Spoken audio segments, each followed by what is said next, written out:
Olá, hoje a gente vai explorar a eletrônica por trás de equipamentos que usamos muito, tipo os ar-condicionados inverter.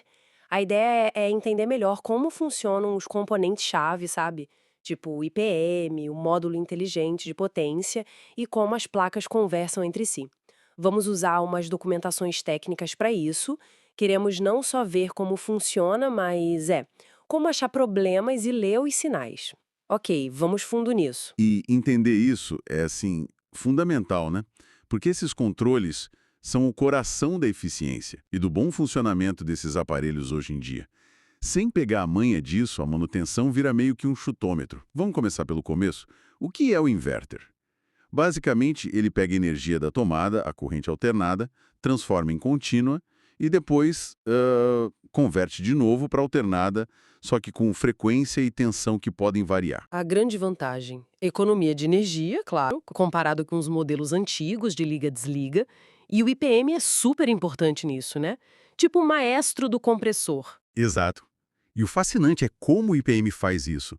Dentro dele tem transistores de potência, os GBTs, que são como interruptores super rápidos e também diodos. A função dele é chavear tudo isso em altíssima velocidade, para variar a energia que vai para o motor. E como ele sabe a velocidade certa? Boa pergunta. Ele recebe sinais PWM. É a modulação por largura de pulso, que vem do microcontrolador. A sacada aqui é que essa modulação PWM permite um controle bem fino da velocidade do compressor, sabe? Bem preciso mesmo. É isso que traz a economia e o conforto. Entendi o papel do IPM, mas ele não trabalha sozinho, né? Como, por exemplo, a unidade externa sabe o que a interna está pedindo? Ah, boa! Elas se comunicam por um circuito de comunicação serial. Pensa numa linha direta. Em vez de um monte de fio para cada coisa, ela passa vários dados, comando, leitura de sensor, erro geralmente por uma linha só. E tudo sincronizado com a rede elétrica. E quem é que processa tudo isso e manda os comandos? O cérebro da operação. Esse é o microcontrolador, o micro. Ele recebe as informações, tipo temperatura dos sensores, quanta corrente está sendo usada, o sinal serial da outra placa. E aí ele decide o que fazer. Ele manda o comando para o compressor, controla o ventilador, ajusta a válvula de expansão eletrônica, a EEV, gerencia até o filtro PFC para otimizar a energia e, muito importante, ativa proteções se algo der errado. Tipo o quê? Tipo, se detectar corrente demais no IPM ou se o compressor não estiver na posição certa. Ele desliga para proteger o sistema. Certo, e aí chegamos na parte do diagnóstico. Além dos códigos de erro que o aparelho mostra, medir as coisas é essencial, né? Por onde começar? Olha, um bom começo são os sensores de temperatura, os termistores. Pega o multímetro, mede a resistência. Geralmente dá uns 15 ohms, 20 ohms a 25 graus Celsius, por aí. Tem que ver se não está em curto ou aberto. E, atenção, né? Umidade atrapalha muito a leitura. Pode dar diagnóstico errado. É bom saber. Aí que o negócio pega. Usar ferramentas simples para investigar problemas mais complexos. E o IPM, como a gente testa ele? Para o IPM, a gente usa um multímetro na função de teste de diodo, tá? Mede entre o terminal P, que é o positivo DC, e as saídas UVW. Depois entre o N, negativo DC, e as saídas UVW de novo. A gente busca um padrão. Resistência bem alta num sentido e uma queda de tensão de diodo, tipo 0,5 volts no outro. E claro, não pode ter curto. Outro teste-chave é medir a tensão DC entre P e N. Com o compressor ligado, deve dar perto de 380 volts. Parado, uns 270 volts, mas isso varia um pouco com a rede, tá?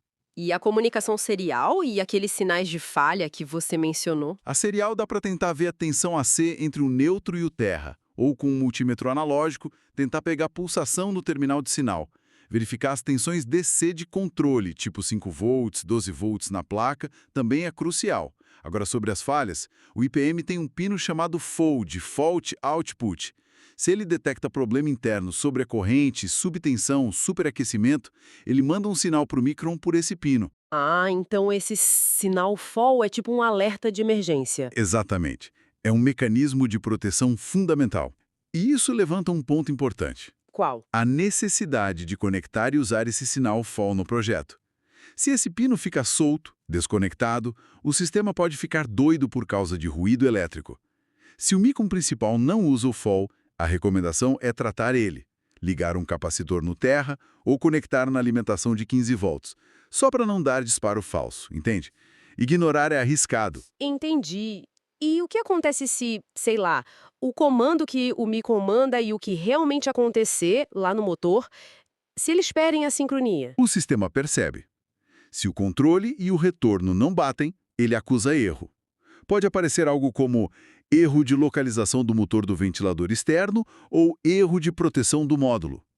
Isso mostra que tem algo errado entre o que era para acontecer e o que está acontecendo de fato. Então, resumindo, fica claro que entender o IPM, o papel do PWM para a eficiência, a comunicação ao serial, os sinais de retorno como fault e saber medir e interpretar isso tudo é essencial para consertar esses equipamentos direito, né? Exato. É pegar a manha do circuito. E, para a gente pensar um pouco, além das falhas dos componentes em si, que a gente falou, como será que fatores externos, tipo a qualidade da energia da rua, sabe? Ou muita umidade, ou calor ou frio extremos, como isso afeta a vida útil desses circuitos eletrônicos, que são tão sensíveis? Será que acelera problemas? Excelente ponto para refletir sobre as condições reais de uso. Bom, com isso a gente fecha a nossa análise de hoje. Obrigada pela companhia. Se gostou do conteúdo, deixa o like e segue o canal para mais conversas assim. Até a próxima!